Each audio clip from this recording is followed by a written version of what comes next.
Okay, I'll get started. So hello everyone, welcome to the May delivery team's AMA. So feel free please to add any questions you have on the agenda, and we'll also have time at the end if you want to just verbalize. So Nick, you have the first question.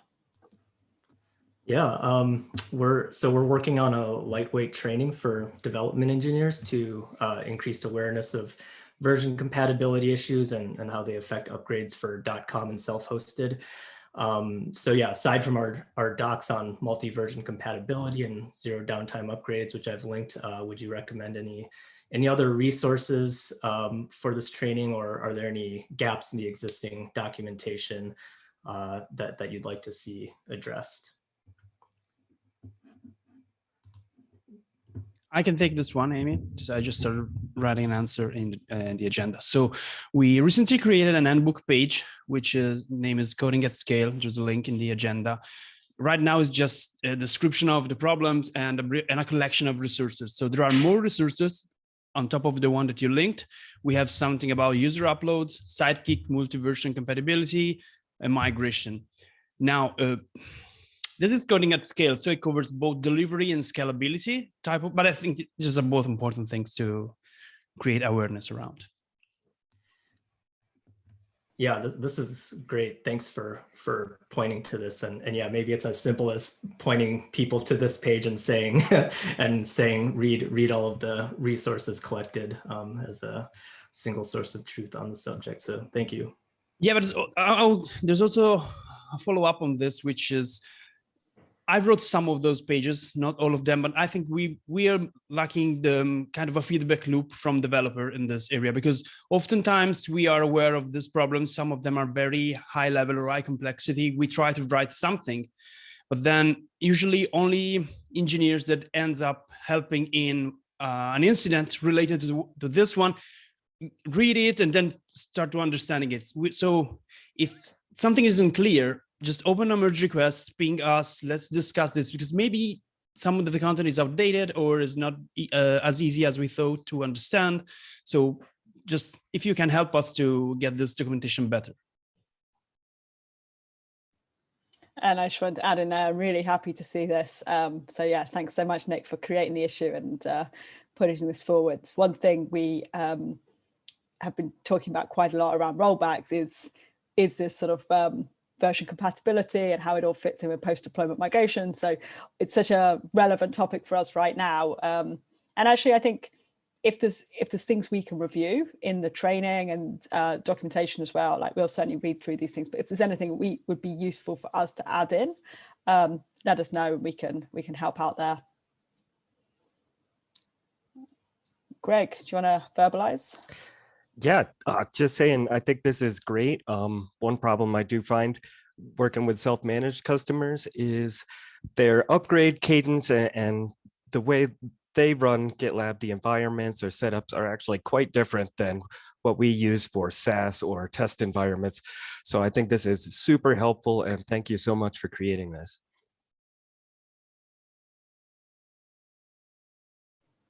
Awesome. So on to the next question. Pilar, you have the Hello. How's everyone doing? So we are looking to stand up a monthly user group virtually.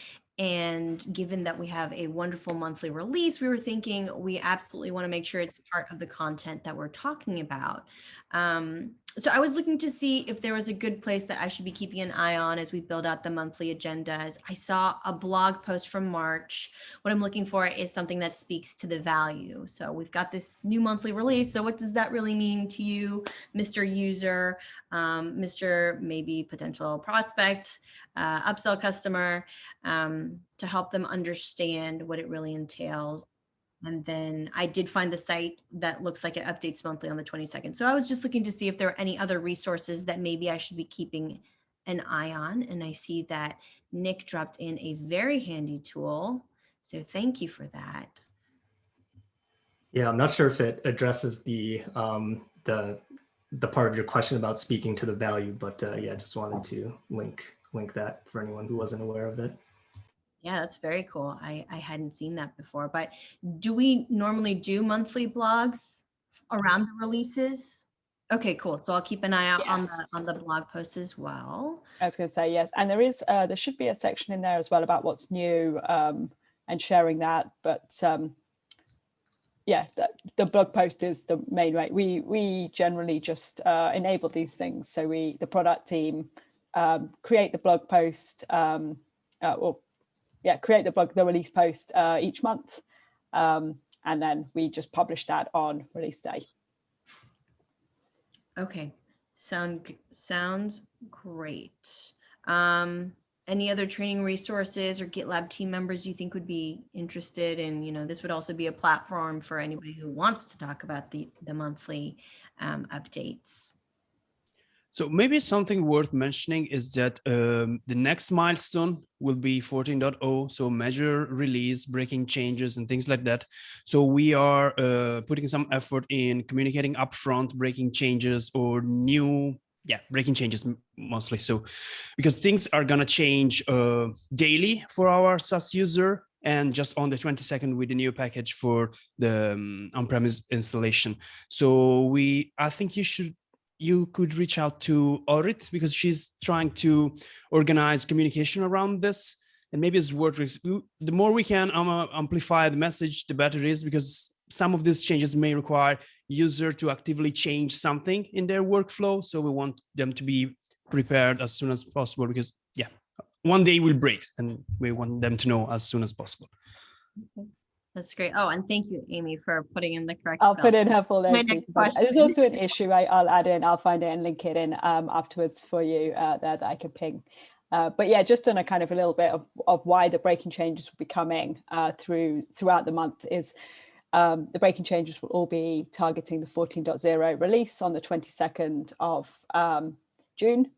But as they go into GitLab.com on our daily deployments, those are as soon as we can make them. So the changes drop in on GitLab.com around our deployment cadence and then make it out into self-managed on the 22nd. But yeah, Urit is leading the way on coordinating this stuff. So I'll link you on the issue so you have all that stuff. Sounds great. Thank you so much. Really appreciate it. You're welcome. Stan, over to you. I had two questions. First one was, I noticed the rollback happened today. How did that go? Any surprises? Anything that you want to share here? I can take this one as well. Yeah, go for it. So surprise, yes, a big one. But yeah, let's start with things so the deployment, the rollback went well. We had some quirkiness with our tooling at the beginning because basically we were always running dry runs in production. And then today we're running a real one, and the checks were more restrictive than we expected. So we had troubles in starting the process. Other than that, the real surprise was that if we removed Canary from the fleet to just have a simulation closer as possible as a real incident, and production wasn't able to handle the load of the deployment without Canary. So likely we are running under provisioned. So this is the big finding today. So because there was no real incident, we put Canary back online so that we could handle the deployment. But yeah, this was the big finding. That's really interesting. Is that majority of that traffic in Canary still us, or is it actually like a certain percentage of the whole GitLab.com now?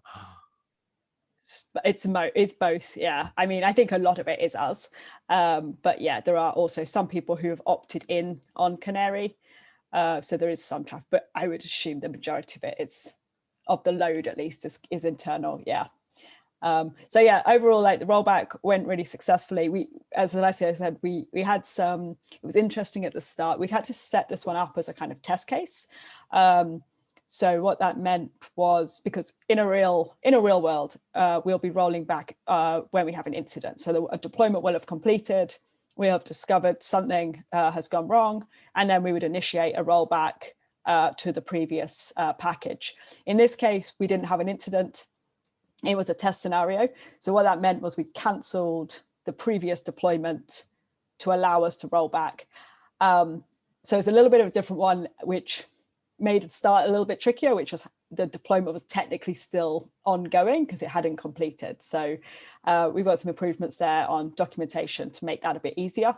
And then, yeah, we will look at how we can also increase capacity across the fleet so that we can actually run these things at the same time. But it was great test, and the rollback was successful and it did what we expected it to do. We ran QA tests afterwards and they all passed. So overall, we're really happy, and we'll be making some changes and then looking to run another test before next step will be unleash on incidents. So we'll be starting to check out incidents. Rollback's worth noting, we can't roll back every type of incident. So there's a couple of constraints. We only roll back to a previous package. So it does rely on us detecting a problem before we do a follow-up deployment.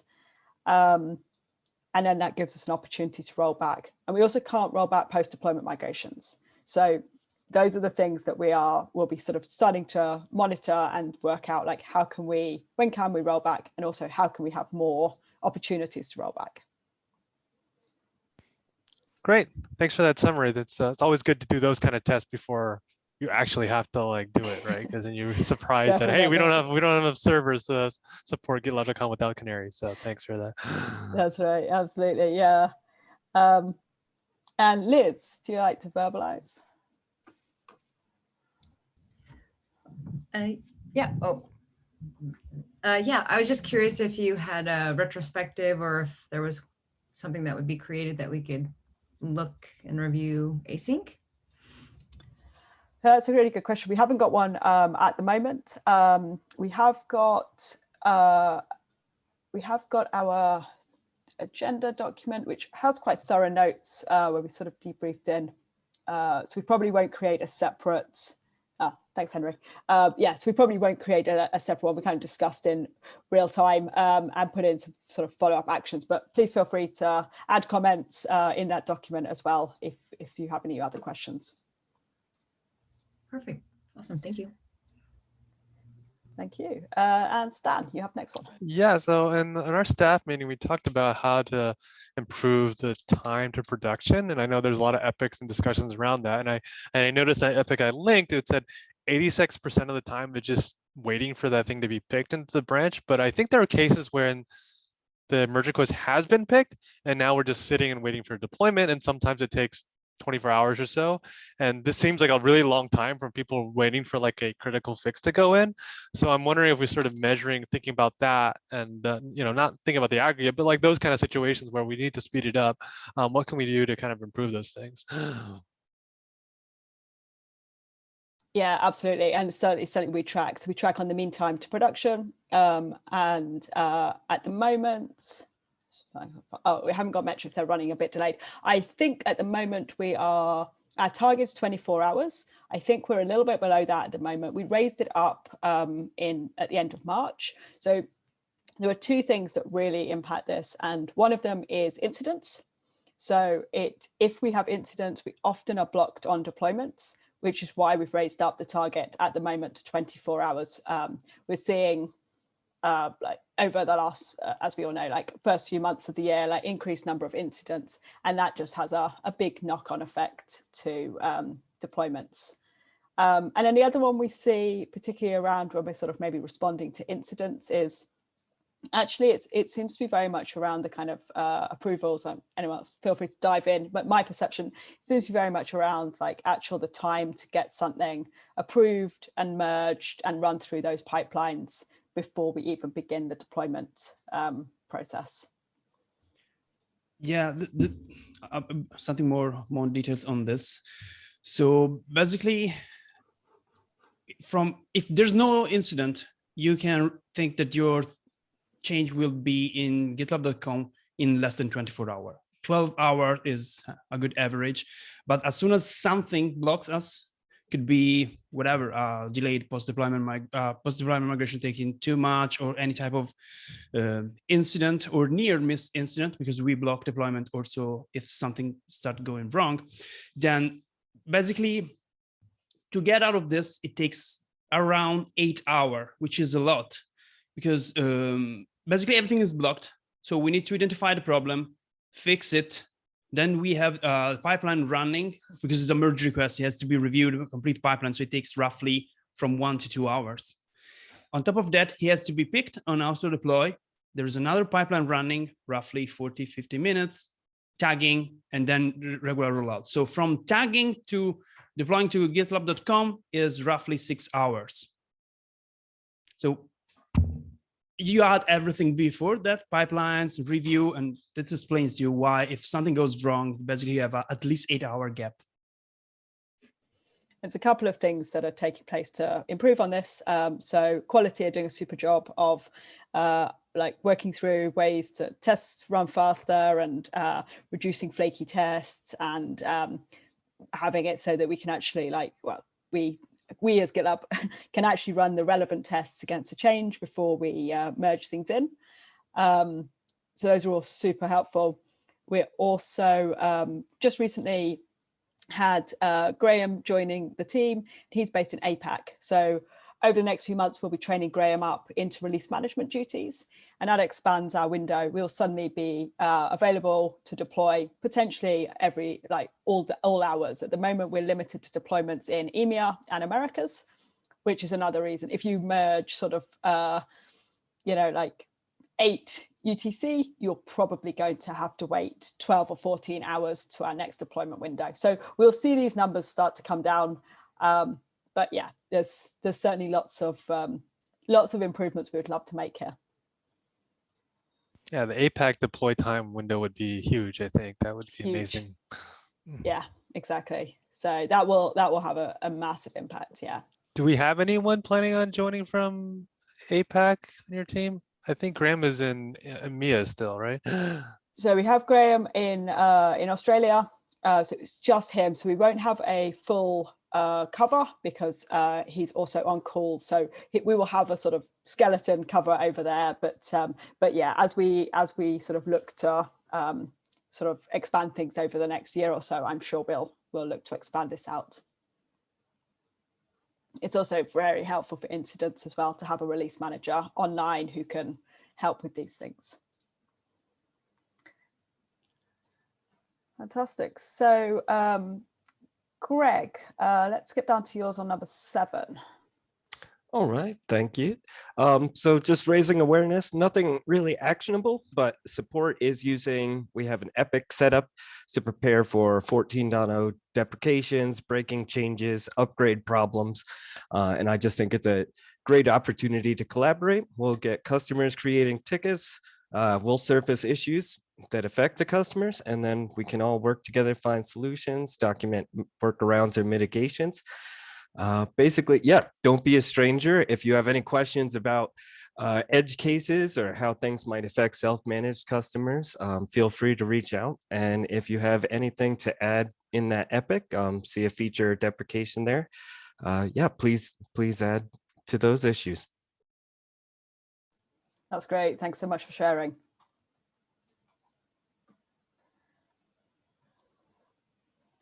Fantastic. Has anybody else got any questions, any follow-up comments, or anything else I'd like to bring up?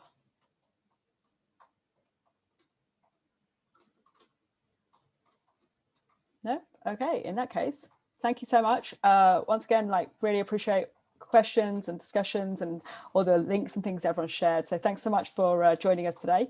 And I hope you all have a great rest of your day. Take care. Bye. Thank you.